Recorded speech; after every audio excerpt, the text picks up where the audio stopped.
everyone, and welcome to the Video Game Choo Choo Podcast. I'm your host, John. With me this week, as always, is Michael. Frequent collaborator on this podcast. Is that what I am? Is that my title? Frequent collaborator? We're collaborating? Yeah, if you want it to be. Is this an artistic... Is this podcast a co-op? We come together, we all own it? Yeah. I mean, we all work on it together. Cool, I'll paint the fence, guys. A mural. It's my face. What's that word when you're not involved in a crime, but you know of it, and so you can kind of be, like, implicated? Is that just called guilty by association? Because that's kind of the vibe I got from that intro that John just did on Michael, that Michael is now a co-conspirator or guilty by association. Accomplice. Yeah, accomplice, thank you. That's the word I'm looking for. My lawyer has advised me to plead the fifth. Ryan. Hey, John. Who is also here this week. Yeah. What would you say your involvement with this podcast is? My involvement in this podcast, well, I haven't been on for, 2 weeks at this point? So I'd say I'm just kind of the guy that leaves to go get cigarettes and then comes back, and I see that this podcast has begun to, like, sink under the ground, is also on fire. And I'm just like, gosh darn it, I guess they did it again. And then I go back out for more cigarettes. So I'm surprised that you're not used to that by now. Yeah, it's okay. No, I'd say I'm more like, I don't know, maybe I'm like the driver of the podcast, like the getaway man. You're sitting outside with a cigarette and, like, tuning the radio and ignoring the fact that the cops are slowly creeping up on you. Yeah, and I also drive a stolen Oscar Mayer Wienermobile because you just gotta hide in plain sight, you know. Sure. They never look at the Wienermobile. You know, quick tangent before we actually start this podcast. They brought the Wienermobile around to my campus a few times a couple years ago, and you could go in and tour it. And I think they were also hiring Wienermobile drivers. I never looked into that, but maybe now that I'm here at this point in my life, maybe that's what my career should have been, the Wienermobile man. What is even inside the Wienermobile? Do they just make hot dogs? I just assumed it was empty, and they just drove it, and it was advertising. Dude, for all I know, it might be. I never actually toured the Wienermobile, so it is still an arcane mystery to the secrets of that giant mobile. It's just a Burger King. It's a Burger King inside of it. Yeah, they're one of those Wiener Schnitzels. Y'all remember those? Do they have those in Florida? What are you talking about? Burger Kings? Yeah. No, there used to be this restaurant out here called a Wiener Schnitzel, and they would sell corn dogs.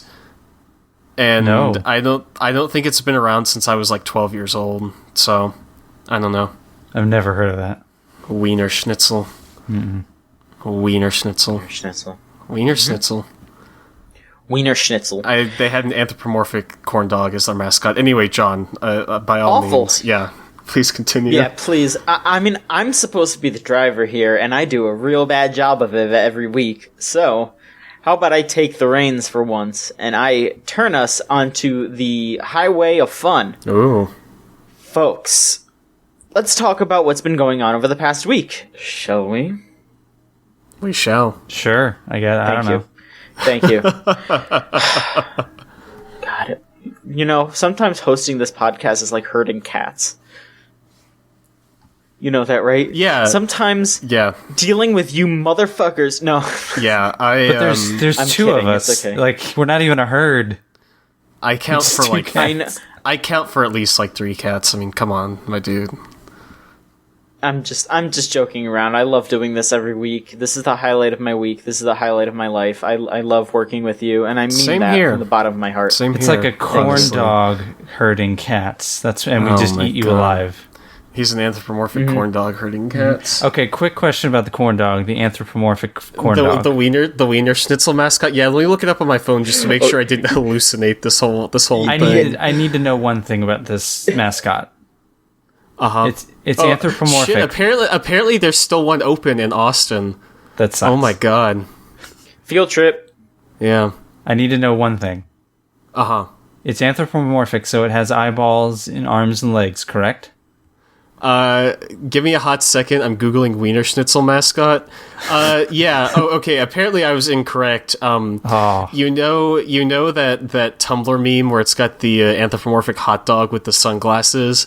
And he's like, to my ex. Well, some people get it. It basically looks like that, just minus the sunglasses. It's like a hot dog with like people legs and people arms for some reason. He's got like a big W on his chest for Wiener Schnitzel. So I was really hoping it'd be a corn dog, because then the stick would be his dick. Yeah, thanks. Real classy. No problem. Yeah, but no, every mascot outfit for the Wiener Schnitzel guy looks like in distress. Like his eyes just constantly look like he just walked in on somebody fucking his wife. Like, that's kind of what the Wiener Schnitzel mascot looks like. It's like that scene in Boogie Nights. Yeah. Yeah. Jesus. Anyway. Okay, yes. So, this past week has been a roller coaster of flavor. Let's discuss it. All right. We're Fruit Loops? Ryan. What happened? Yeah, we are. Okay. We're Fruit Loops now. Strawberry. Fruit Loops now. Lemon. Ryan, let's start with you, because I know that you have some fun things to talk about this week. What's been going on in your neck of the woods? I've had a lot going on. I may have mentioned this before I took my leave of absence, but I had been working on a sketch comedy show at my university, and last week we finally put on the performance of that, so that was cool. What else? Mostly just that and schoolwork for me. I've been playing some games, actually. I've been playing several games, so I could go ahead and talk about that. But in terms of my personal life, just busy. Just always busy. Just constantly. I guess I'll go ahead and dive into what I've been playing since I don't have much else to talk about. If you wanna? Yeah, sure. So the first thing, I haven't really been playing this, but it's kind of been like a re-experience of it, I guess. I don't know if I convinced, but my roommate finally decided to sit down and play Resident Evil 7. So I've been kind of hanging in on that every now and then, just popping in to like see where he's at in the game. And you know what? It's good. It's good to re-experience one of the best games of 2017. So I love that game. But speaking of which, I also started playing the PS4 port of the GameCube remake of the first Resident Evil game, which I had never played before. And it's good. I mean, it's definitely one of those games where you always hear about how good it is, like it's classic PS1 game, that sort of thing. And for me, every time I hear that, I kind of think of my experience with, say, Final Fantasy VII, where it's just built up so much, and I play it, and I'm like, yeah, this is good, but it's not changing my life or anything. But thankfully, the first Resident Evil definitely lives up to the praise I've heard for it, I suppose. I'm really into that whole kind of intricately set puzzle-solving mentality that game has. Normally, in video games, I'm not a huge fan of having to backtrack all over the place, but that's kind of the purpose of that game, and once you get into it and get used to it, it's pretty good. If there's anybody out there who hasn't played it yet, and you think that might be your kind of thing, I would definitely recommend checking it out. I know I'm talking about a game that came out, 20-something years ago, probably more. I don't know. But regardless, it's great. I've really enjoyed my time with it so far. I don't know how far I am into that game, because I don't actually know anything about it other than kind of the most basic plot stuff. I mean, mention like what room you're in, and I'm sure somebody can tell you. Yeah, I'm at the part where you go into the aqua ring with the sharks, and there's the plant that you have to get, and I kind of get the feeling I'm about maybe halfway through that game, maybe a little less. I'm not really sure. I've played it for about 4 hours, maybe somewhere in that neighborhood. But it's great. It's a good game. I'm glad. Who you playing as? Jill. So okay, yeah, I just like the name. Jill Valentine. Jill Valentine. So I have a weird recommendation for you. Okay. If you want to play that game again, I mean, obviously, you already own that version of the game or whatever, but if you ever have, like, a weird itch to play it in a slightly different manner, I would suggest looking into the DS version. Yeah, the Deadly Silence. Yeah, because not only is that a really, really great port of the original PS1 version, they actually, like, improved upon it a bunch. And, like, there's, like, manual reload and shit like that, so that way you don't have to, like, go into the options and then, like, combine weapon with ammo. Oh, yeah, the PS4 port has all that. It has the updated 3D controls and the manual reload and that kind of thing, so... I mean, I just... It's still just, like, a neat way to play that game at the same time. I mean, I don't remember if the PS4 version also has, does it also have the knife, does the knife take up any space in the inventory? The combat knife? Yeah. Yeah, it does. It takes up a single space. Yeah, in the DS version it doesn't. Interesting. And it's just mapped to a button. Yeah. So you just press L and then you can just stab. So yeah, so it's kind of like Resident Evil 4 in that case. Kinda, yeah. Yeah. But I mean, there's also a bunch of like extras and stuff in that version. Sure, so if you end up really liking that game, I would say maybe try checking it out. Yeah, I don't know. I don't remember if you have a DS or a 3DS. Yeah, I do. Okay. I kind of mentioned it in my little editorial thing I did on RE4. My first exposure to that franchise was seeing the cover art of Deadly Silence in like a GameStop catalog and thinking it was the coolest thing I'd ever seen in my entire life. Like it's got pretty tight. Jill Valentine firing a gun, like the tyrant, like with the claw and all that, then the hunter, and just like Deadly Silence, like Resident Evil, and like 12-year-old me is like, holy shit, like this seems like my kind of thing. But of course I never played it until now. So that's cool.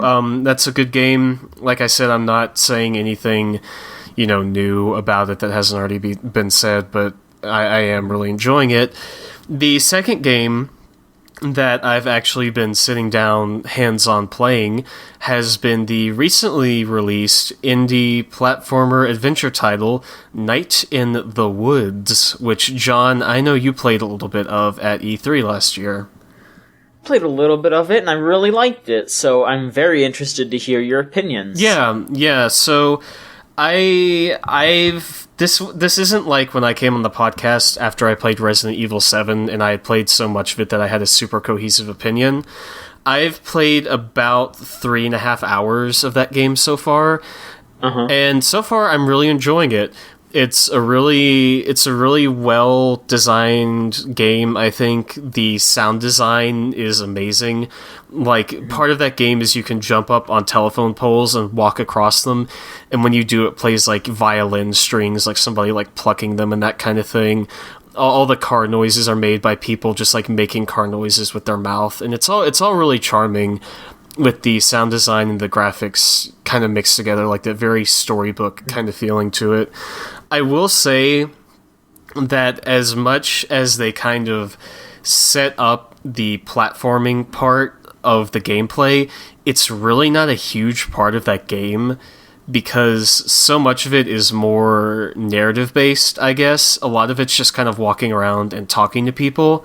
There are parts of the game where you can jump up on these apartment buildings and like go in and find secret areas and stuff like that, which, the game encourages you to do.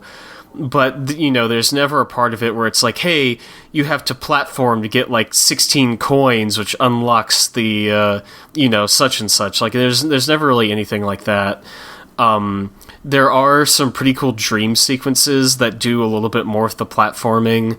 I'm not far enough into that game, I think, to definitively say where the narrative is going, because at about 3.5 hours where I'm at, it's just now kind of starting to get to the part where there's obviously more to this whole thing than it seems at the beginning, I guess. And, they kind of marketed it like that, like, oh, it's kind of a mystery, and, like, it's kind of paranormal, I guess. And I can kind of see where that's coming into the narrative of the game, but I think I need to play more to actually comment on that, I suppose. Okay. I will say the writing's generally pretty good. There's a few parts where it feels like they're trying a bit too hard to be like, oh, this is how listless 20-somethings talk, and it's like, not really, but that's okay, because the rest of the writing is like good enough to kind of forgive that, I suppose. All the characters are really engaging. The narrative's interesting so far. You come back as this college dropout trying to reconnect with her friends and pick up the pieces of her life, but there's some kind of secret in this small town Americana that's never really defined as to where in the geography it is, I guess. Like, they never say, oh, we're in Texas, or oh, we're in Washington. It's just like, this is a small town in Possum Springs and that kind of thing. So I guess, not having played a whole lot of it, I don't have too much to say, other than that I've thoroughly loved what I've played so far. The best I can do in terms of recommendations is, if you like games with strong narratives, that kind of thing, like, check this out. It kind of falls in the same vein as stuff like Kentucky Route Zero, or Twin Peaks, or Over the Garden Wall, or Gravity Falls, like that kind of magical realism, small-town America, focusing on the relationships between people, but there's also kind of this secretive, underground, like, possibly paranormal thing happening in the back. Hopefully I'll be able to knock that game out in the next couple days, because I'm not really sure how long of a game it is. I kind of assumed it'd be around maybe 10 hours or so, but I have no idea. And hopefully by the time this podcast is up, or very shortly after, there'll be a full review on the site for the game that kind of collects my thoughts on the experience as a whole, as opposed to just the little bit I've played of it. But it's good. It's definitely good. If it's something you're looking at and you see the trailer and you think, oh, this looks like the kind of thing I'd be into, then, check it out, because it's very much, so far, delivering on what I had, expected from the game. So, what kind of demo did they have at E3 for that game? It seemed to be like the beginning. It's kind of hard for me to say exactly where it is, because I haven't played the main game. But it was just kind of May, like, waking up. You could, like, check her, I think, computer, yeah. And then she goes downstairs, talks to her mom for a second, and then you go, like, you kind of look around the town for a second. And I remember I went to, like, I think a convenience store, and I talked to somebody, and Greg, yeah. we went and played, like, we went and practiced music. Yeah. So that's, like, maybe the third or fourth day in that game, I think, something like that. But then again, maybe their demo is kind of shaking things up, because there are, and thanks for reminding me about that, because there are other mechanics in the game. There's kind of a rhythm type game where you play bass in, like, a band, and you hit, if you're on PC, you hit 1, 2, 3, and 4, which is kind of awkward. I would actually recommend probably playing this game on PS4, because I feel like it would just control better with a controller, or if you're playing it on PC, like, have some kind of controller you can play with it, because by all means the controls on PC aren't bad, but I have so much trouble with those rhythm games, having, like, 4 of my fingers on, like, the 1, 2, 3, and 4 button, and trying to, like, muster up the hand-eye coordination to do that kind of thing. I know with some people that won't be an issue, but I'm more comfortable with platformers and stuff like that when I have, like, a controller in my hand. But since it's all, narrative based and it's all pretty simple, it really doesn't leave that much of a... it really doesn't leave anything to be desired, I guess. Like, I don't want to say that the PC controls are a negative, because they're not. I just have a personal preference towards controllers for games like this. That's fine. Yeah. Yeah, I remember playing it on PS4, and the reason why I remember I fucked up a little bit playing the rhythm game, because right before I started playing it, I realized that next in line to play was Shuhei Yoshida, aka the fucking, like, the guy who runs PlayStation, basically. Yeah. So I'm just sitting there like, oh god, oh no. Yeah, I got you. Yeah. But yeah, if it seems like your kind of thing, which it seems like you're definitely interested in it, then I would try checking it out at some point, because I have... Oh, I plan on it. Yeah, I have more or less nothing but good things to say about it at this point. So yeah, not... it's been like, what, that Kickstarter was like in October of 2013 or something? 2014? You know, it's been a few years. I didn't donate to the Kickstarter or anything. I bought the game day one, and I have no regrets. It's good. So that's my mini review on Night in the Woods, I suppose. Between that and the first Resident Evil game, I haven't been playing a whole lot. Been getting ready for midterm stuff here at college. Applied to like graduate, which is nuts. And yeah, that's been my last couple weeks, more or less. So I guess I'll pass the talking stick back off to you, John, and you can do with it as you will. All right. I guess now I can pass it over to Michael. Don't hand me things you find on the ground. Disgusting. You don't know where that stick was. This is a special talking stick that I bought from... I just saw Ryan pick that up. He picked that up. Shh. I bought it from the come mall. on. It had dog Michael. poop on it. He handed you the dog poop end. Michael, come I got on. it from... Ryan, did you swap my special talking stick that I bought from the mall? What? No, absolutely For a not. poop stick? Come on, this is an auditory medium. You can't prove or disprove anything. I most certainly did not get your fancy Macintosh talking stick and replace it with this poorly constructed piece of timber I hastily found on the ground, since we're apparently doing this podcast outside in the Rocky Mountains or something. Where Why not? all It's a sticks great are found. atmosphere. The Great Yeah. Rocky Mountains. Yeah, that's like where they've got the stick factory, you know? Absolutely. But yeah, Ryan, please don't do this again. Anyway, Michael, you have to hold the stick, and you also have to hold it on the poop end. I'm sorry. Rules are I rules. can get you some gloves, maybe. I ain't touching anyone's stick. All right. Well, how about you at least talk? Michael, what's been going on with you? I can talk on this audio podcast. I've Talk, been good. damn you! I had my eyes poked at and prodded at for several hours on Sunday. I got new new glasses. It was fine. It took longer than I remember getting my eyes checked taking. Really? They were pretty busy. I think that's kind of what had, like, usually when I go in to get my eyes checked, there's nobody there. It's like two other people there, and then this particular day, they were pretty full up with people also getting their eyes poked at, prodded at, and Sure. little puffs of air. So, but you know, I got new glasses. I can see real well now. I can see better. Good. And I have my bionic eyes back. They're all 20/20 again.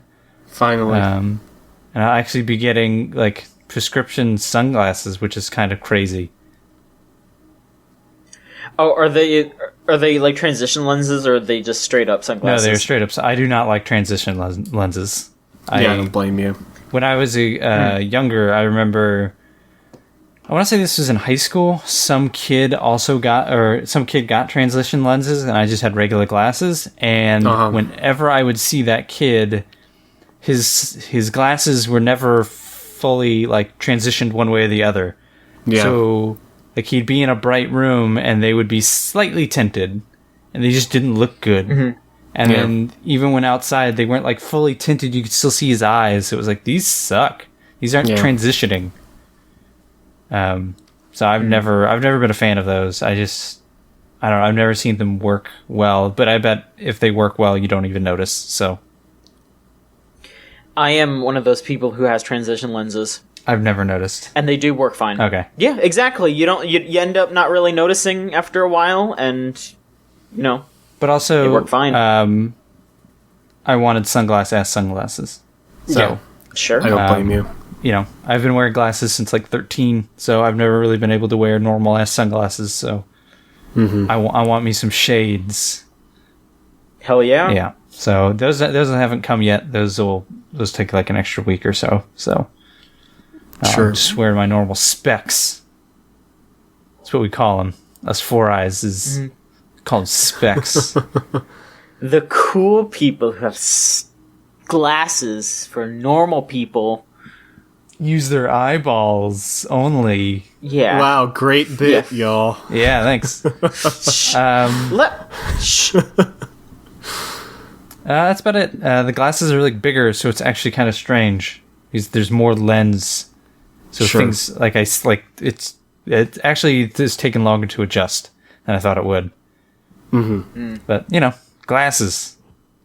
I had my eyes dilated. That sucked. That always sucks. Yeah. Oy. What else? That's been about Once it. your vision returned, though, Huh? did you use your eye? Is it once your vision returned? Did you use those eyes of yours to play new video games? Oh, that was very clever. Yeah, that's good. I played a little bit more Watch Dogs 2. The game's kind of coming around on me, but it's still... Okay. Some more Overwatch, some more Tap Tycoon, because of course I gotta tap some more, become a tycoon. That's how it works. Sure. We all do. Nice. More Mini Metro, and then I guess the two games that I played that are worth talking about. I played one game that's in early access that's called Robots in the Wild. Okay. That I'd like to do a video on. Maybe we can sit down and one of us does a video with me. But it is a... I don't even know how to describe it, really. It's a puzzle game. It's a puzzle tower defense survival game. Okay. So you land on these worlds. By land, you just go into this level. And there is a heart. And to collect that heart, which is your main objective, you need to survive a certain number of nights. 1, 2, 3, however many. And the heart, your ship from above drops like all these pieces, and they look like kind of like pipes, like connecting pipes. They're each different. Like this one's an elbow piece. This one's a dead end piece. This one's a straight piece. This one's a cross. It's a 4-way stop kind of thing. Sure. This one's a 3-way stop. Or T, I guess. And depending on how you... they'll all land, and then you have a handful at the top that you can drag into place, rotate, and then let go. Kind of like Tetris. And if the pieces form the right shapes, they will form different robots. So if you do a quick little L shape, a corner piece and 2 dead ends, it forms a laser bot. And he will shoot lasers at whatever direction they're facing. And there's just left and right. It's just 2D. The laser bot needs energy, needs like a battery to run off of. So you need to build a battery, which is like 6 pieces. And every level I've beaten, it's introduced a new robot that I can make. It introduced a lamp bot, which I'm pretty sure only does anything, does nothing, except for it lights up at night. I don't know why that's useful, because the lasers automatically shoot. And then the last one it introduced was the machine bot, or the matrix bot, which when you make it, you can put another piece in the middle of it, and that piece it will continually make. Interesting. Because you only have a pool of 5 pieces at the top, and if you use too many, they won't, it takes a while for them to come back. Like there's 5 up top, but if you use them real quick, you go down to 3, 2, and then if you wait, it'll replenish, and then 3 will come up, and 2 will come up. And if you match pieces on your board, those go into your pool as well. I've never run into a case where it all goes away. I don't know if that's a thing that can happen. But that's pretty much it. That's the entire game, is you build these laser bots. I assume that there are more robots to find and discover. You build your batteries. You make sure all the batteries have pathways to your laser bots so that they can all have energy in them. Like the energy is literally little guys, like little heads. Sure. They just travel down the pipes to your laser dudes. And then enemies come from both sides. The first level I played, that wasn't a tutorial, they had little hovels, little tunnels, and you could drop your pieces away from your robots and onto their hovels and just destroy where they spawned, but they still would spawn on either end. And then the second level, there was these huge spider things that would occasionally bend down, lay an egg, and that egg was the enemy that would come and try and destroy your towers of things. Sure. I haven't played a ton of it. I think maybe an hour, like, overall. And it's still in early access, but it has its own... Like, when you go to the menu, it's just called Menu Bot, and the menu talks to you, and it has, like, 2 different personalities. So it has its own style to it. It's actually kind of... It's endearing. It's really, like... It's cool. Like, the game maybe hasn't really grasped me yet, but, like, every time I go back to the menu, and he's like, oh, it's only 1 planet left. He's just so cheerful. And it's like, oh, hey, Menu Bot, let's go get you another heart. Yeah. I've after the tutorial, it opens up 3 new planets, and I've got 1 more to go, and then I want to see what happens after that. I'm hoping it gives me more stuff to do, because the hardest part seemingly is just building everything you need when it doesn't give you the parts you need, and that's actually really frustrating. Sure. But it's still early access, so I don't know. That's really all I know about it.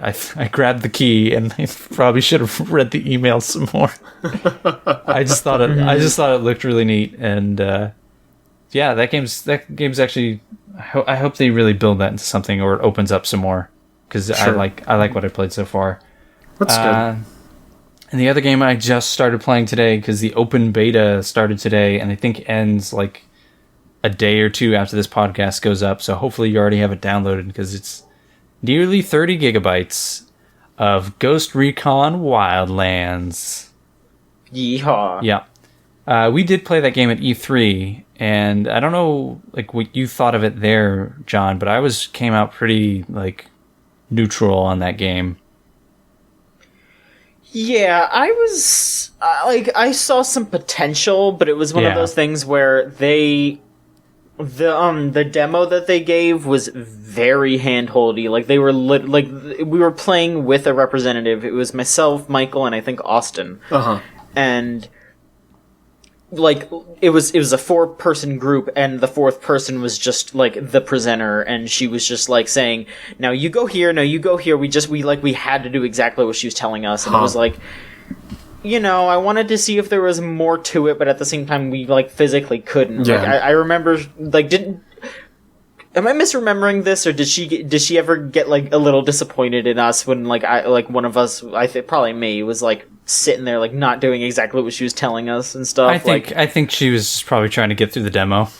Yeah. Like it was really guided, and some of that was because like having played it now, it's an open world. Like you just wander around, and you can just wander into other enemies. I assume that one is guided because the rest of the game wasn't ready yet, but yeah, sure. You know, the sorry, something on my tongue. What the fuck is that?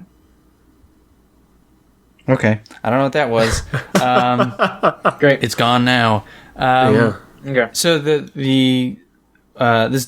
beta is 2 areas: the opening area, and then another area they specifically call out as like being extra challenging, which I don't think I've been there yet.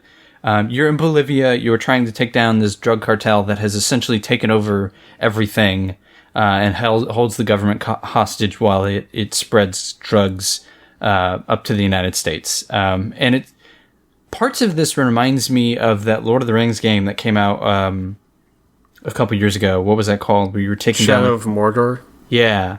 So like you kind of have that higher. Really? Yeah, not exactly, but you have like this structure of here's the El Jefe at the very top of this drug cartel, and you choose which of his lieutenants you want to pick off in what order. You can't like skip ahead, and they don't fill out or replace. I don't think they fill out and replace one another like they did in Shadows of Mordor, but it is that kind of structure of you're working your way up, destroying this drug cartel piece by piece. Sure. And again, like Shadows of Mordor, you do have this huge open... It's a little more open-worldy like GTA is than Shadows of Mordor, where that was just more of like a map. This is more like travel to this destination and a mission begins. But they're just kind of like Shadows of Mordor. There's just like random things littered throughout of, I'm on my way to do this one mission, but something will pop up and say, hey, there's this mission nearby. You just want to go do this? Like, there's still basic story missions, but it will want you to, like, hey, there's a comms tower right here. There's 3 dudes hanging out. do you want to just shoot him and shut off this comms tower and run and shut off the other one? Cool, go do that. And the actual, like, missions tend to be... the first mission they make you do is you have to go find this lieutenant, and you have to interrogate him, which means you can't shoot him. So you pull up to the base, which is just, like, a couple of buildings, and they have very clearly, like, evenly spaced out, like, 4 dudes for you to kill before you get to the lieutenant. And it just shows you, like, it's much more cautious than just run in there and shoot everybody, which I guess you could do. But it wants you to mark everybody with, like, binoculars or a little drone you toss up that, like, you can then control and mark people. It wants you to be a little more cautious, a little more plan your route, and then it wants you to, whether you're doing this by yourself or with the 3 AI dudes or in co-op, it kind of wants you to, like, take a second, recon, then go in. Yeah. And that's, like, that part of it is something I really enjoy. Like, being able to, like, slink around a base, see where everyone is, and then slowly move in and try to do it stealth. And then when everything pops off, just, like, kill the rest. Sure. Mm-hmm. And then that's pretty much, it seemingly is like what a lot of the sort of setup missions are. There's like the actual missions tend to be go into this base, infiltrate this base, and try to do it stealthily, I guess, if you want to. There are also things you can tag, which the rebels will then pick up, and they are like gasoline, medical supplies, and those actually help you increase your skill level. So you also get skill points when you level up, and basic things just require a skill point. But if you want to keep leveling those things up or get the higher tier items or abilities, you need to have 25 gasoline or 100 medical supplies to get the, grenade launcher. Like, you need to specifically get these supplies in addition to skill points to level up. So if you want to be the kind of person who's super stealthy, if you want your drone to be better, if you just want to shoot a lot and blow things up, you can't just do it. You have to go collect the supplies, the correct supplies, and then earn your way up that whatever particular branch of skills you want. Yeah. But it seems neat. Like, it seems well thought out. Right before we started the podcast, I had a friend of mine, I guess, start playing and join my game. We didn't play for very long because I was also trying to set up for the podcast, but it was really interesting because when you play that game solo, you have your 3 AI friends who just kind of, even if you drive off without them, they will teleport to your car. They just pop in. Like, hey dude, what's up? When it's just another AI or another actual human being, the other 2 AI dudes disappear, and it's just you and your friend, and you can't drive off. I assume you can't drive off without them because they'll just sit there. And it even says, like, so-and-so is 300 kilometers away. It's like, oh, I really left that person behind. So that's kind of...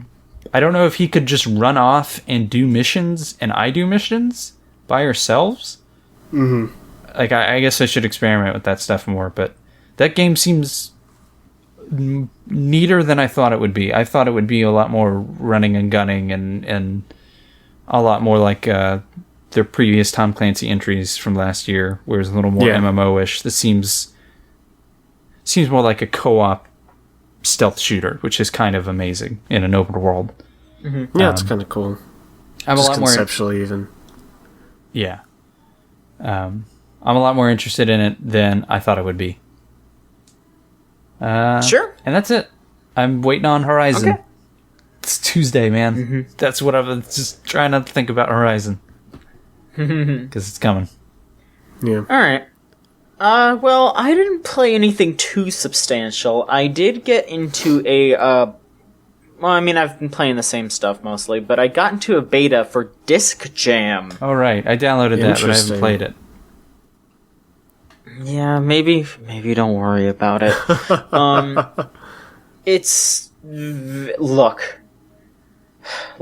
Look. Giant Bomb played Windjammers a lot. So a lot of people wanted to play Windjammers as well. And a bunch of game developers went, what if we made a Windjammers thing? well, this is one of those things. It's finally coming out, and it's not great. I mean, it made me want to play Windjammers because I wanted to play a better version of it. Sure.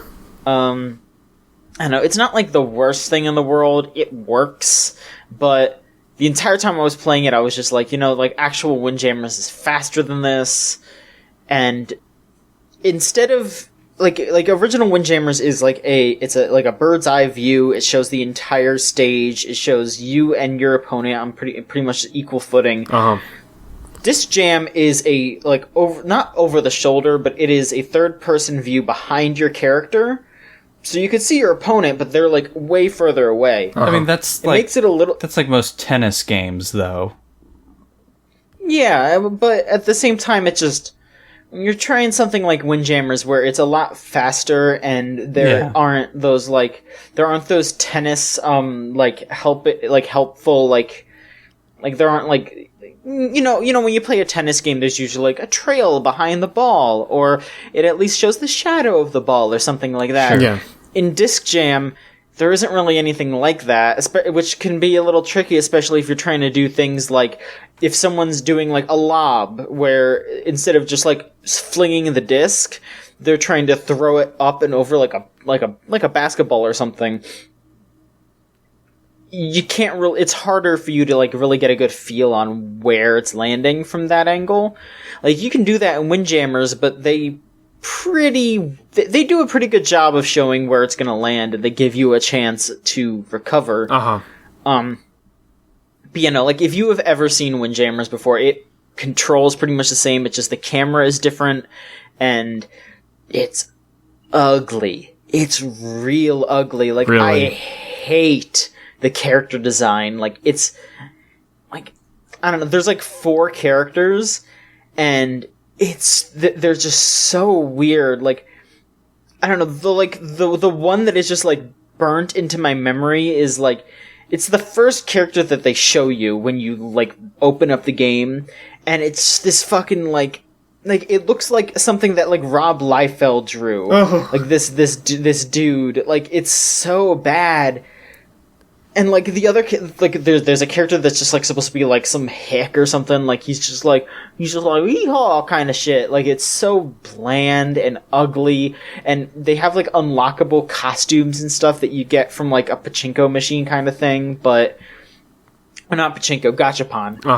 From like a gachapon machine that you get like points by playing matches, and the skins are like real bad. Like they're all either just like basic recolors of the clothes that the characters are wearing, or like the premium skins are just like fucking just metallic versions of the characters, like full on fucking like they're just completely silver, and that's it. And it looks awful, like especially with the lighting and like I don't know, maybe I'd be a little bit more forgiving if it wasn't so gross to look at, but the lighting and the textures and the character design is so bad. It's still in beta, so like nitpicking lighting and stuff is a little difficult to do because you don't like that stuff could get better. But I mean, if they hear this podcast and they decide, hey, let's make the lighting better, maybe I'll change my tune. But for now, it's just grody to look at. I don't think it looks as bad as you're maybe describing, but like certainly the characters just look like they were taken, like they took a basic design or like a preload an asset and then just kind of customized it a bit and thought that looks good. It doesn't look like something made from the ground up. Yeah, so I don't know anything about this game, but I'm familiar with Windjammers. What kind of graphics style does this game have? Is it full 3D? Is it full 3D? Okay, yeah, I can see how that would go bad. It's really colorful and like it has like effects and stuff. Like the disc will turn on, like suddenly be on fire and stuff. Ooh. Yeah. And then when you hit the opponent's like opposite end, like it goes too far, whereas in Windjammers that would be like a goal. In this one, it's like lasers shoot the disc. That's kind of cool, honestly. Yeah. So. It actually has a neat effect to it of just like suddenly 4 lasers like just eviscerate this disc for no reason. I thought that was cool, but I don't know. There's just like Like, I hate to be so down on something that is very much trying to be like, hey, you know, you like Windjammers, Sure. try this. But Yeah. at the same time, it's like, it's super derivative. And there's a part of me that just doesn't really, that feels like, it's kind of lame to be like that. Yeah. And also just, I don't know, I just want to play Windjammers. Like, they're putting out Windjammers on PS4. Like, Yeah. I don't know. If you want something that's similar to that, maybe give it a look. I mean, you can get into the beta just on their website and, you know, give it a shot, but I wasn't impressed. Let's go on to news. Michael, how about you start us off on that end this time? Sure, let's all go to... which street do you want to go to? Itagaki Street or Fortune Street? Those both sound wonderful, but honestly, I think we should go to Itadaki Street because that seems like the one that is gonna actually happen. I mean, Fortune Street's just the name they call it here. Yeah. I know, but how many Fortune Street games have you gotten over here? How many have we one? gotten over here? One. Yeah. But there that's what I'm saying. So there have been two Fortune Streets. Both of them were Nintendo characters, and one was only in Japan and on the 3DS. The other one came here on the Wii, but we also got an Itadaki Street here as a mobile game. And that was the last one before they announced... let me make sure I have the entire name right, because it's fucking crazy. Itagaki Street, Dragon Quest and Final Fantasy 30th Anniversary. They announced a new Itagaki Street, which, if you don't know what that is, or if you don't know what Fortune Street is, which is it's sort of, I guess, the American name, basically. Think of like Mario Party with Monopoly, kind of. You choose 4 characters to play, and you roll around different kind of boards, and every board has sets of real estate that you can buy, and when you own a single set, you kind of own a monopoly, and all of the values there go up.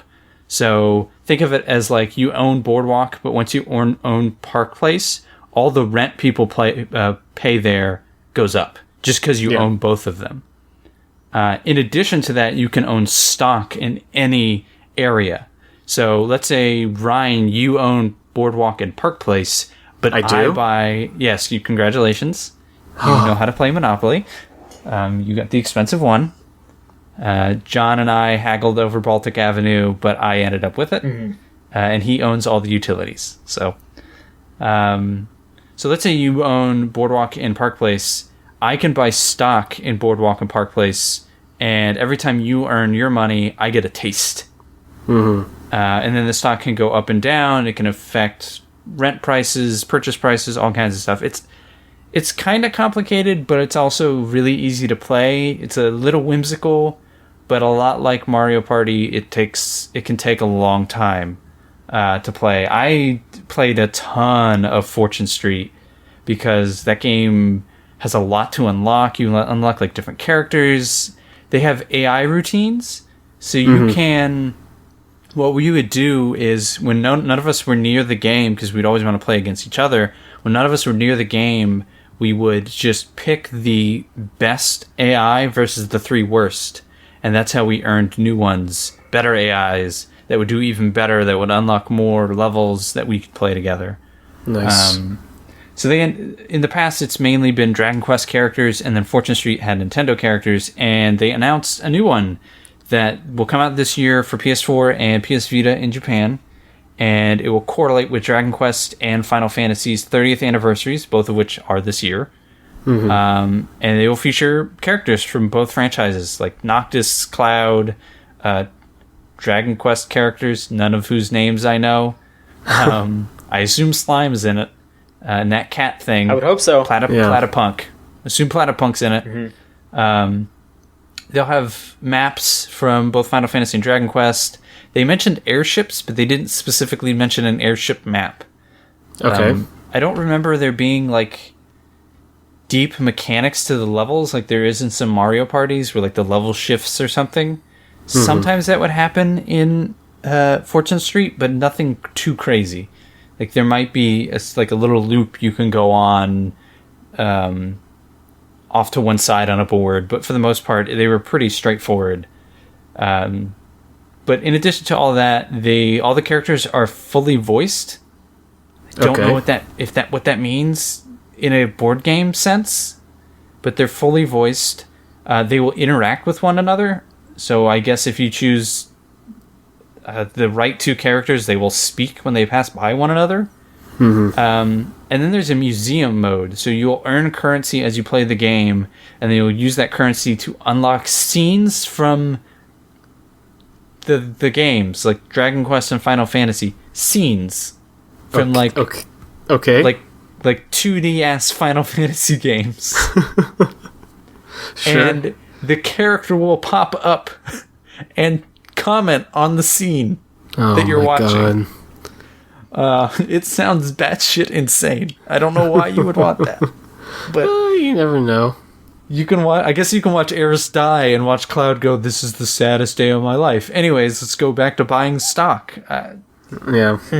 But that game comes out this year. They didn't give a direct date, and they didn't say anything about a North American release, which would be fantastic.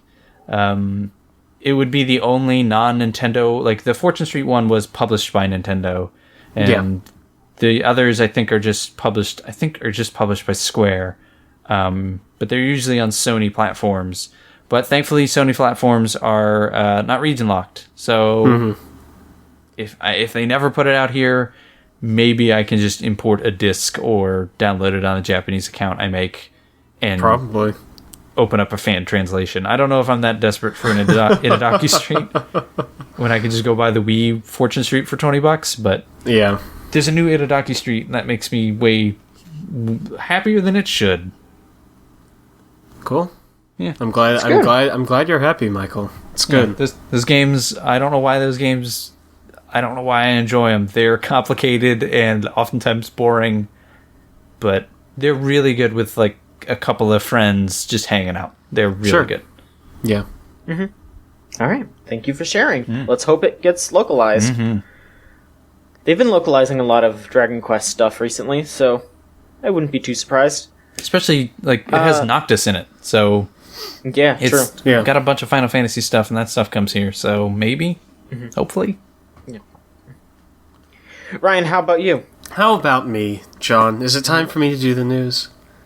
Yes, it is. It's your turn. Excellent. So, you all know Valve. You know them, Gabe Newell and all that. What you may not remember about Valve, though, is when they used to make video games. I know that's a crazy prospect these days, Valve working on a video game, but there was a time when they made such hits as Portal 2, Portal 1, the Left 4 Dead franchise, Half-Life 2 Episode 1 and 2. Now, you may be asking yourself, what do all these games have in common, aside from being made by Valve? Well, there was one man on the writing staff for all these games. His name was Eric Wolpaw. Wolpaw. Yeah, Wolpaw. Yeah. It's like Wolfpaw, but without the F. Wolpaw. Eric Wolpaw, writer of Valve games such as the Portal franchise, Left 4 Dead franchise, and Episode 1 and 2 of Half-Life 2, has apparently left Valve. So this marks the second time in roughly a year since a major writer for Valve has left. I think it was last year. Mark Laidlaw left the company, who was a major writer in the Half-Life games. So I don't know where that puts Valve. They didn't really say much, but Wolpaw did confirm that he would be writing partly, at least, Psychonauts 2 with Double Fine, since he was involved with the writing of the original game. So, yeah, that's kind of basically it, the fact that Wolpaw has left Valve. So the question remains, what is Valve doing from here? In this article, we kind of make assumptions about, Valve moving away from story-based games and towards stuff like Dota 2, which, Michael, I think is kind of correct if we're going to sort of chart out their chart out their trajectory, I guess. It seems like Dota 2 has really become, I may sound like an old person for saying this, but that's really a new hot esports thing, Dota 2. And those are called premieres, right? When they do the tournaments for those. I've never heard them called premieres. Well, what is it? It's like something premiere, like some kind of esports thing, like a tournament. Am I thinking of something else? Anyway. I kind of don't know what you're talking about. Yeah. Really? Okay. The finals? No, I thought Tournament? I thought there was some esports where Valve had something called like a premiere, where that guy was fired for saying bad things on air. The International? That may be what I'm thinking. You're thinking of like the regional versions and tournaments of stuff. I forget what they call them specifically. I'm thinking of the International. That's what I'm thinking of. Well, that guy was not fired at the International, but yeah. Okay, listen. We've gotten way off track here. The point is that Eric Wolpaw, a pretty hefty writer at Valve, has left, and I think at this point, it remains to be seen what course of action Valve will take. Like I said, we can probably see more stuff like Dota 2, things that Valve is getting that cold hard cash and doing Steam stuff and whatnot. I mean, those games are all great. Valve, when they still made consistent story-based games like that, they were all good. And so I personally am a little sad to see another kind of major cog in this machine just leaving the company. Because as far as I know, they haven't really given any reason for him leaving aside from working on Psychonauts 2. But even then, that's not really a thing, I guess, a big thing. So I mean, he's not like... This isn't a Valve, or like necessarily Valve alone. Like the industry as a whole is moving away from story-based games and focusing on multiplayer and usually shooters. Yeah. So like the only reason they can do MOBAs is because MOBAs work really well on the PC. Yeah, that's true. Like Overwatch, like it's a multiplayer MOBA. It has story in it, but that's not the crux of it. Oh no, no, of course not. It's just it's just sad to see that this company who. The stuff with Half-Life Episode 3 aside, have really just proven time and time again that they can write these games with, great stories, moving kind of away from that, I suppose. But at the same time, I'll be interested to see if they do make any more games, and if they are more like Dota 2, or more like narrative-based. But with two of their major writers now gone for the company, I think they'd have to, pull in some new talent, or something like that, depending on who's still there. Sure, but I think the focus is multiplayer Dota kind of stuff, like it has to be. Yeah, I'd agree. Dota 3 coming 2029, maybe. I don't think they'll ever. It will always be Dota 2 for the rest of the time. They'll just keep updating. Same as TF2. TF2, yeah. Well, TF2 is more or less in the ground at this point, so Anyway, that's the Eric Wolpaw Valve update. Sad to see him go, but hopefully Psychonauts 2 is going to be a pretty good game. I mean, I've heard nothing but good things about that Rhombus game that came out, that VR game. Oh, yeah. So, well, that's good. It'll probably be good. Yeah. My turn. So, have you ever watched a Twitch stream and thought, what do I get out of this? Why am I watching this if I'm not... Every single time I watch a Twitch stream. Yeah, I agree with Michael. Well, now, instead of just watching a Twitch stream and getting, entertainment or ASMR tingles if you watch an ASMR stream, if you're into that, I guess, or whatever, instead, you can get something a little more tangible. Really? Yeah, not fully tangible. Not tangible. Yeah. Okay, a little bit more interactive, I guess. So Twitch is introducing a program called the Drops system, where if a streamer is playing a certain game, it will randomly give your viewers items like skins or loot boxes just automatically into the game if they have their profile linked to their Twitch account. Interesting. So, for example, they've listed stuff like Smite or Paladins or Dota 2 as games that might be involved with this situation where, you'll be watching someone play Paladins. All of a sudden, hey, you get a Paladins loot box just for watching someone play it. One of the things that was brought up in the article here that Rose wrote was how Dota 2 had the international, and how you could, there was a boost in views because people wanted to get those, what were they, like the tomes? Sure. Yeah, those like the items and the drops that you could only get by watching the Dota 2 International. Mm-hmm. So they're introducing that to a bunch more games. Developers will be able to opt in on a dev portal. So it's really just up to whatever developers want to, give out free loot boxes and free skins to have people watch their games. Mm-hmm. I'm guessing this might not be some sort of like... I'm gonna guess this isn't something that just like your average streamer will be able to get to do. Mm-hmm. But maybe during big like League of Legends events, they'll just give out a character and then it'll just be automatic instead of having to like generate codes or anything like that. Yeah. I don't know. That seems neat, I guess. If it seems like an interesting way to get people to watch something. Mm-hmm. But it depends on what that thing is, because yeah, absolutely. But we'll see how far people go with it, because I hope that it's not just going to be cheapo stuff. Like, it would be nice to have some like nice exclusive skins for that kind of thing. Mm-hmm. Gotta make it worth it. Yeah. Okay, let's move on to questions. Michael, would you like to take over for that? Yeah, you can send us inquiries and statements that make me like rise at the very end of them. You know what I mean? Yeah. By sending emails to podcast@videogamechoochoo.com. And we have an email question.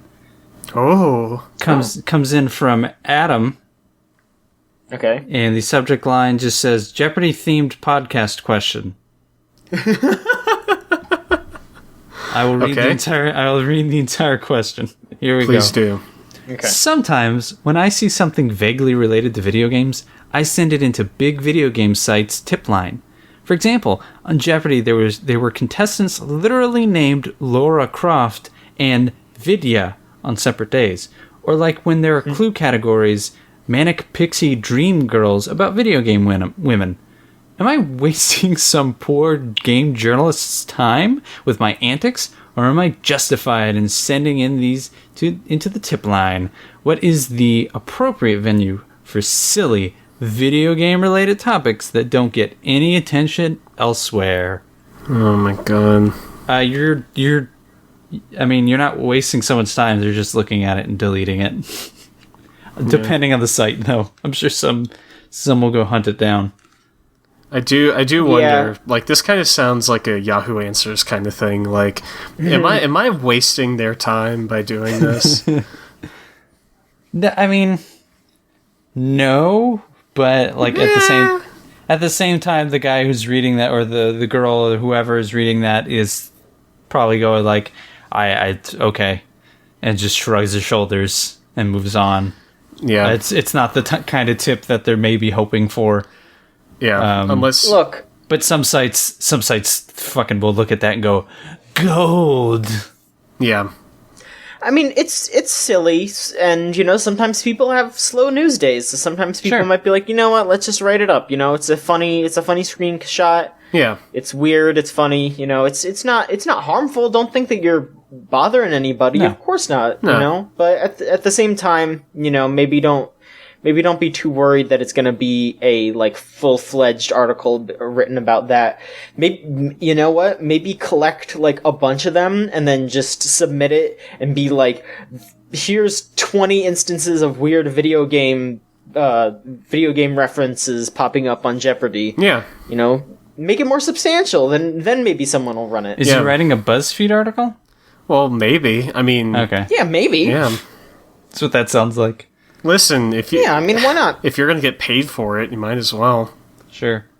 I don't think this is to get paid for it, though. I think he's trying to give it a heads up. Yeah, I'm just saying, like, if you collected a bunch of those and you didn't have anything to do with it, you could probably ship that to BuzzFeed and get paid, like, what, like $20 for that? I don't know how much BuzzFeed pays. I don't remember. Me either. Yeah, doesn't matter. And then Anyway. the other question is, what is the appropriate avenue for that kind of stuff? That is the appropriate avenue. Yeah. I can't think of another one. You could just start like a Tumblr blog, like create like Jeopardy game shots and just post like one a day or something like that, and make it a meme. I don't know. I mean, if you're watching Jeopardy this much, I'm sure that you've seen a lot of weird shit on Jeopardy. So I bet you could probably just make like a Tumblr blog, like not even video game based, but just weird shit I see on Jeopardy.tumblr.com. Yeah. That would probably be pretty good. Yeah. Follow your dreams. Yeah. You can also send questions to videogamechoochoo.tumblr.com/ask, and you'll sound like these anonymous people do. The first anonymous question asks, how come they haven't made any more Pokemon TCG games? Wouldn't that be perfect for phones? Boy, They don't need to. Yeah, boy, do I have good news for you. They did. You can actually go on the Video Game Choo Choo YouTube and look for John and Michael's Adventure in Consumerism, where John and I play Oh my god. the Pokemon TCG game. They have, I guess it's just a desktop client, but it's also out for iPads and iPhones. I assume it's on phones. I don't think iPhones, but it's on iPads Yeah. and like Android tablets. It's like a tablet game. But Yeah, it's out there. It's not like the original two Pokemon TCG games where it was like kind of an RPG. It is just straight up like you can buy like with real money like packs and make decks, or if you go out and buy a real pack of cards, it comes with like a code to give you a free pack in the game. Yeah. It's one of those things where you could just collect cards and play against people. You can earn cards in the game. Like you don't have to spend any money. Like you can earn cards in the game. Like it's not as devious as maybe some free to play are. But I think at some point, if you wanted to be really, really competitive with it, which in that point you probably want to be really competitive with the real life game, then you might be end up spending actual cash on it. But if you're already like interested in Pokemon cards and you're already buying them, they come with codes and you can use those codes in this game. So it's kind of, as someone who's already buying Pokemon cards on the occasional trip to Toys R Us, it's like, well, I can also use this code, and that's neat. So yeah, again, I think that new version is fine. I think, I'd love a new Pokemon TCG game, but I think the one they have up is actually really good. Yeah. Anonymous asks, what's the number one improvement you want in the next Neptunia game? Make them good. I'm good. Yep. There you go. Definitive. If you want a legitimate answer for that, just like message Rose. Yeah. She will definitely have she plays those games a lot. I mean, I play them sometimes, but I don't know. Yeah. Make them good. I don't have any opinion. Anonymous asks, will Paper Mario ever return to being good? As long as Miyamoto is still working there, no. I'm just gonna be honest with you. He keeps sabotaging it. He actively doesn't want those games to be what they were, but when they were good. So until Miyamoto retires, no. Yeah. Doesn't the team that made the original Paper Mario just work on like Bowser's Inside Stories stuff? Is that the same team? Did they like move on? No. That's Intelligent Systems. They're making the Fire Emblems and stuff like that now. Okay. So they're just making horny games. I mean, if I remember correctly, I think they are still working on Paper Mario. It's just, like, they're getting their ideas shot down, like I said, by Miyamoto. Like, there's so many interviews where the directors and stuff are like, well, we wanted to make... I mean, I don't remember if they specifically say, like, oh, we wanted to, but they say, like, Miyamoto-san came and said that we needed to make all the characters Toads, and we needed to do this with the combat, and we needed to use the Wii U gamepad and stuff, because it just sounds like they're sabotaging their ideas, because hell, like, from what I heard, like, the writing and the, like, like pretty much everything except the actual combat of that new Paper Mario game is fantastic, but it's just a slog to play because Miyamoto decided that you shouldn't have standard RPG leveling and partners and all the stuff that people liked about Paper Mario. Sure. It's very odd. Yeah, Yeah, I don't know. yeah. I don't know. I've never played those games. The first two were really good. Yeah, like Paper Mario 64, I have actually played that one and it is very good, but everyone swears that like Thousand Year Door is one of the greatest RPGs of all time, like straight up. Yeah. So Yeah, that's what I've heard.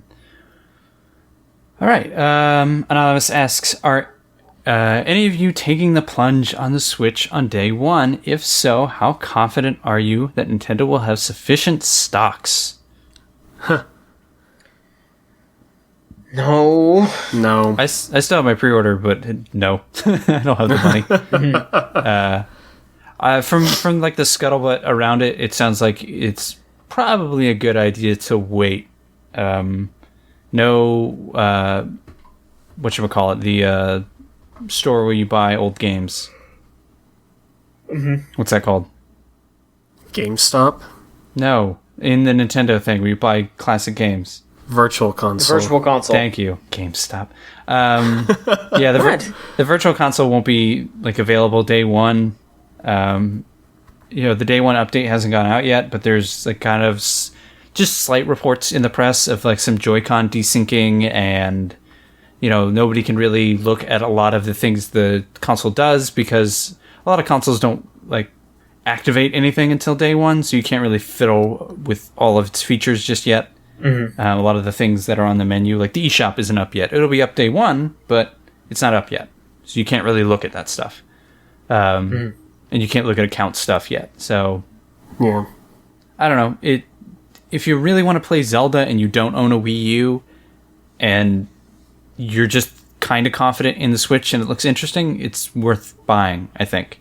But if you already own a Wii U and you're only going to buy the Switch for Zelda, just buy the Wii U Zelda. Like, it's not worth getting. Hardware day one is never a good idea. Never a good idea. Yeah. It's just, there will always be, even if they don't announce them, there will always be hardware revisions 6 months to a year down the line, and it's much better for you to buy it then. As for like stock, yeah, like there was those fake news stories that came out. Maybe I shouldn't say fake news because that has a different connotation, but there's this fake news stories that GameStop and Target were canceling pre-orders. That wasn't true. And GameStop just announced the other day that not only will they have enough for pre-orders, they will have extra so that people can walk in day one and just buy a Switch if they want it. How many? Who knows? But like this constant fear that Nintendo purposefully holds back stock on things, I think is kind of ludicrous. They're a little bit more conservative in their stock, and that's why they can keep things at certain prices. But the Wii U sold really, really, really poorly. They do not want a Wii U on their hands. There will be plenty to buy. Just give it like a couple months, and there will be Switches everywhere.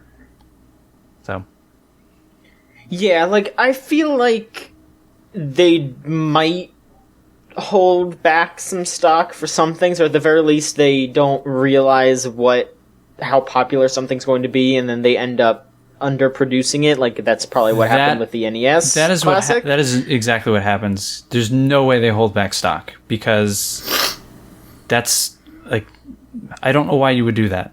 Like maybe they make like too much and they put it in the warehouse, but then it just goes from warehouse to store. Like, yeah, they are a really conservative They're a really conservative company, and they purposefully don't make a ton of everything because it costs too much. So they have to predict how many NES Classics will there be. Well, we've never sold anything like this before.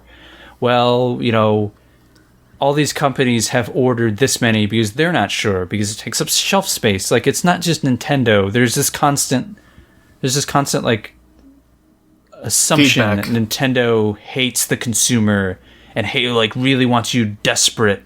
And it's like, maybe that goes into it a bit, but it's a business decision. It's not some market manipulation. It's just, how many Fire Emblems do we make? how many, Super Marios do we make? Well, tons of those, but, how many Zeldas are going to sell? Who the fuck knows? How many, right now, could you predict how many Zeldas are going to sell on the Wii U and on the Switch? 2. There you go, 2 each. But, how do you predict that? There are 12 million Wii U's. There are no Switches out there. So, do you put, 500,000 units on Wii U and the other half in Switch? Or do you just put 100,000 out for Wii U and then really bet on the Switch? How do you do that? That's what they do. That's it's hard to tell. Yeah, it's impossible practically. You have to look at how did the last Zelda sell? When we did this last time, where we split it between 2 different consoles, how did that split?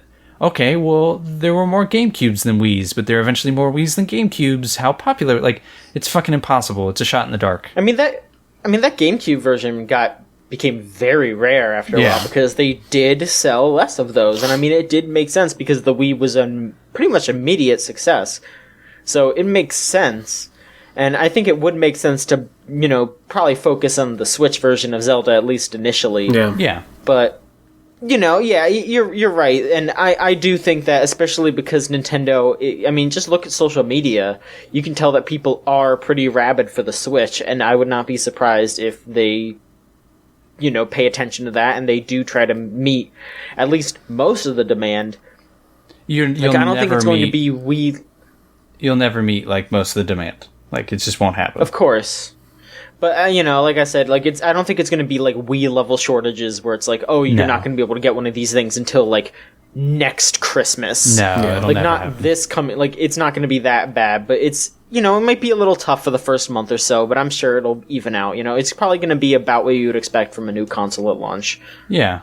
And it wasn't if you're on the internet, the PS4 and Xbox One were always oh, they're sold out. They're sold out everywhere. And I just grabbed a PS4 order on Amazon because it was on my computer at the right time. It's going to be that. It's just going to be Amazon gets its allotment. The Walmart down your street gets its allotment. It'll be a crapshoot for a while, but as long as it's not like the Wii U, that's a good thing. I don't know if you guys remember, but to find those white Wii U's was really easy. I don't even remember that. I don't even remember that there were white Wii U's. Yeah, they were the smaller hard drive. I forget what else. Oh, yeah, okay. It was 8 gigs. I do remember that, yeah. It was a really tiny hard drive, and it didn't come with something. Something came with the black one that didn't come with the white one. I don't think it came. It might have not come with Nintendo Land? Yeah.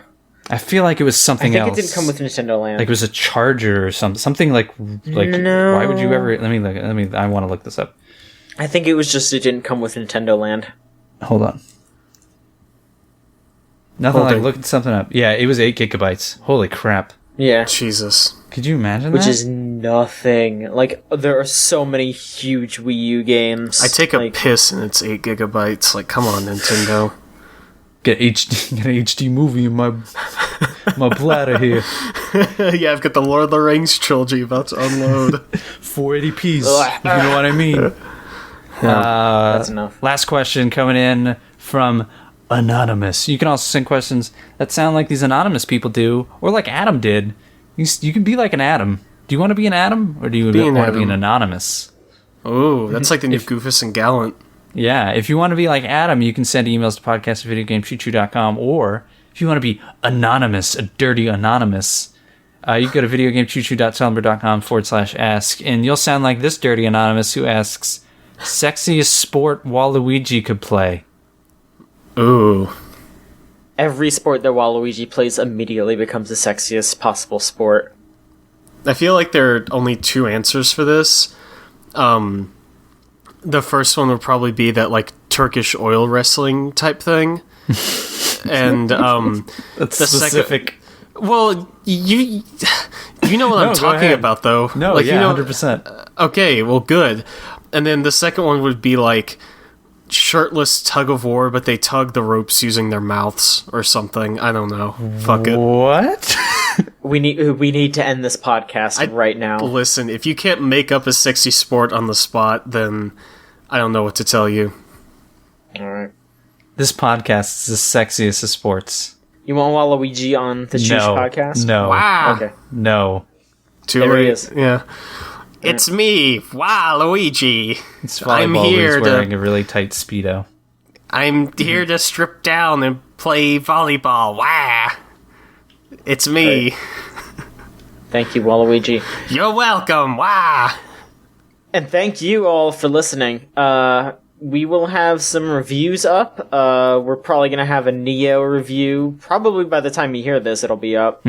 Ryan, you're going to try to have a Night in the Woods review, I'm guessing. Yep, as soon as possible. So We'll have And, a Horizon. we'll see- We'll have a Horizon review. Obviously, after it comes out at some point. So Absolutely. And once more, we'll have another episode of the Video Game Choo Choo podcast next week. hell yeah. Thank you so much for listening. And good night.